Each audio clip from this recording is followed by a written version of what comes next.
Assalamualaikum, halo sahabat, kita bertemu lagi. Kita akan membahas tentang Al-Quran, hadis, dan pertanian. Saat ini saya bersama Ustadz Salman Al-Farisi. Assalamualaikum Pak Ustadz. Waalaikumsalam warahmatullahi wabarakatuh. Beliau adalah pengasuh dari Pondok Pesantren Ruhamah di Kabupaten Bogor. Kita akan ngebahas panjang lebar mengenai Al-Quran, hadis, dan pertanian. Baik Pak Ustadz, langsung aja kita akan ngobrol-ngobrol aja. Kira-kira tanaman apa atau pohon apa yang direkomendasikan? Rekomendasikan ya. Nah, kalau kita mau bahasnya dengan ketahanan pangan dan ketahanan oksigen, tentu kita harus bangun semacam apa saya bilang ya, pengaturan lah ya.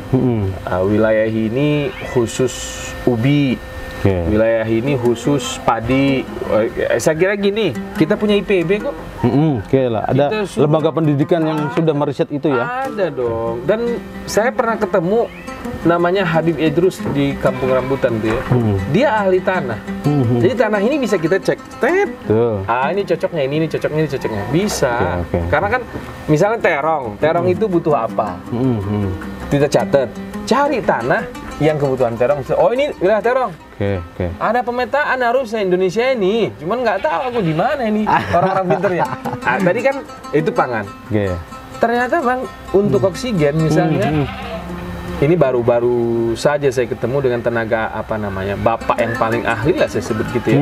Tapi 8 tahun yang lalu saya sudah mulai nge-googling. Tentu saya harus terus terang googling mengenai manfaat pohon yang akan kita ceritakan ini ya. Dia rumput raksasa istilahnya, bambu. Bambu ini penghasil oksigen terbaik di antara tumbuh-tumbuhan yang lain. Bisa kita bilang 10 terbaik penghasil oksigen di antara tumbuh-tumbuhan adalah bambu. Nah itu makanya, dan luar biasanya kita di Indonesia ini bambu mudah tumbuh, ya kan? Banyak jenisnya, banyak manfaatnya. Tapi kondisinya sekarang malah kebalikannya Pak Ustadz ya, bambu makin susah dicari di Indonesia. Bambu makin susah dicari, aduh repot di kita ini. Orang nebangin bambu terus sekarang nanam. Nebangin bambu buat bangun rumah malah Pak Ustadz. Bangun rumah. Sebenarnya fine aja, dia bambu ditebang buat bangun rumah, nggak apa-apa. Tapi ente tanam lagi dong. Atau sebenarnya bambu nggak butuh ditanam lagi Bang. Tebang nih satu rumpun.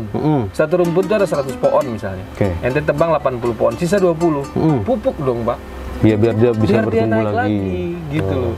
Kenapa? Karena kita di Indonesia dikasih Allah anugerah bambu. Ayo dong. Nah, kita manfaatin siapa? Ahli tanah tadi. Cek seluruh tanah Indonesia yang bambunya bagus. Yang cocok buat ditanam bambu. Dan itu bukan adalah pemukiman gitu loh. Makanya harus kita pikirkan secara komprehensif, secara menyeluruh, universal, global. Kita butuh oksigen, kita butuh makan, kita butuh tempat tinggal. Ya kalau cukup 3 profesor pangan, profesor oksigen, profesor tata kota. Dirumusin sama dia kan. Di sini daerah sini cocoknya tanam ini kembangin lah. Kembangin. Nah ini wilayah tandus, bangun tempat tinggal. Mapaten negara ini kalau kayak gitu. Gak bakal kekurangan pangan, gak bakal kekurangan oksigen. Tambang batu bara, nebang pohon. Pasti.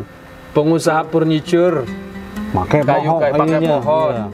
Ini yang reboisasi siapa? Dulu kan ada di zaman Pak Harto waktu kita SD. Betul. Ada istilah itu ya. Ditebang, ditanamin lagi.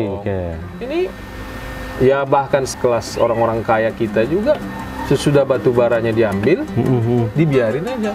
Harusnya kita kan punya undang-undang. Nah, batu bara, jangan kita salahkan juga pengusaha batu bara kan, karena membuka lapangan pekerjaan, income, memberikan sumbangan. Sama pentingnya juga ya. Pentingnya juga, hanya saja sesudah itu recovery dong lahan. ditutup lagi lubangnya. Aturannya diperketat lah istilahnya ya. Ditanam ulang lagi, panggil lagi profesor ahli, cek lagi haranya. Sesudah cek haranya sudah batuar diangkat, oh tanaman ini yang cocok, mainkan. Oke. Wah, selesai nih Mbak Corona. Menarik. Tapi kalau misalnya kita ngomonginnya dalam lingkup lebih kecil, misalnya di rumah gitu. Ya. Berarti kita bisa nanam apa aja ya Pak Ustadz ya? Tanaman apa aja yang kita harus tanam ya? Tanaman apa aja di... Nggak mesti harus di lahan yang luas kayak petani kan? Kalau bertani itu atau bertanam. Kayak pohon ini kan cuma butuh lahan semeter. Nah, kayak tanaman-tanaman hias juga bisa kalau kan? Kalau ini gitu ya? cuma butuh lahan 20 cm kali. Oke. Ya kan? Ya. Jangan ini bilang. Bambu juga sekarang ada di pot. Ada di bambu hias juga banyak ya? Bambu hias kecil-kecil. Ada gitu contohnya, lupa gitu. Ada di depan contohnya. Jadi tidak usah mikir, wah saya nggak ada lahan. Nggak ikut menyumbang oksigen ini. Sahabat, itulah tadi bincang-bincang kita sama Pak Ustadz Salman Al-Farisi. Ini beliau ahli banget ngomongin masalah pertanian. Seorang Ustadz yang ahli pertanian juga, gitu. Konsisten ngejalanin pertanian. Oke, semoga bermanfaat. Assalamualaikum. Assalamualaikum warahmatullahi wabarakatuh.